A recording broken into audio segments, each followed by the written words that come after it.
Boche gold and diamonds. Buy now, pay later. കോടതി വളപ്പിൽ അമ്പരപ്പും നൊമ്പരവും മാറാതെ അതുല്യയും അഖിലയും.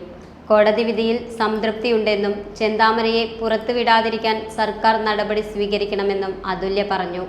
അച്ഛനും അമ്മയും ക്രൂരതയുടെ വെട്ടേൽക്കേണ്ടി വന്ന ദിനങ്ങളെ ഓർത്താണ് അതുല്യയും അഖിലയും സെഷൻസ് കോടതി വരാന്തയിൽ നിന്നത്. പ്രതിക്ക് മാനസാന്തരം വരില്ലെന്നും ശിക്ഷ ഇരട്ട ജീവപര്യന്തമാണെന്നുമുള്ള കോടതി വിധി ഇവർക്ക് ആശ്വാസമായി. ചെന്താമരയുടെ നിഴൽ പോലും ഭയപ്പെടുത്തുന്നുണ്ട്. അച്ഛൻ്റെയും അച്ഛമ്മയുടെയും കൊലപാതക കേസുകൾ കൂടി പരിഗണിക്കുമ്പോൾ കോടതി വധശിക്ഷ വിധിക്കുമെന്ന പ്രത്യാശയും അതുല്യ പങ്കുവച്ചു. ഈ ഒരു കേസിൽ അയാൾക്ക് കിട്ടാവുന്ന പരമാവധി ശിക്ഷ തന്നെ അയാൾക്ക് കിട്ടിയിട്ടുണ്ട്. നിങ്ങളത് വധശിക്ഷ പ്രതീക്ഷിച്ചിട്ടുണ്ടായിരുന്നോ?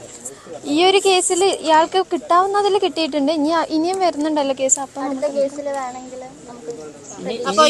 നിങ്ങൾ തീർത്തും തൃപ്തരാണ്.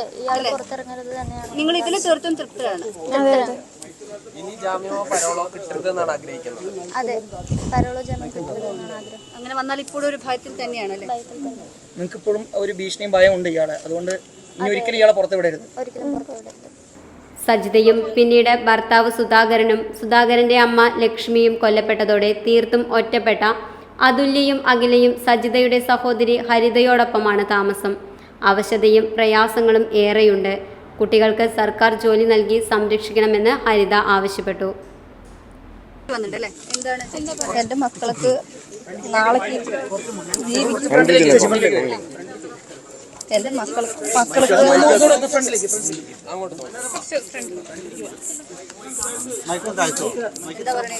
എന്റെ മക്കൾക്ക് അമ്മയില്ല അച്ഛനും ഇല്ലാണ്ടാക്കിയതാണ്, അഡ്രസ്സ് ഇല്ലാണ്ടാക്കിയതാണ്. ഇനി സർക്കാർ എന്തെങ്കിലും ഒരു ജോലി മക്കൾക്ക് കിട്ടണം എന്നുള്ളത് ഞാൻ അപേക്ഷിക്കുകയാണ് മക്കൾക്ക്.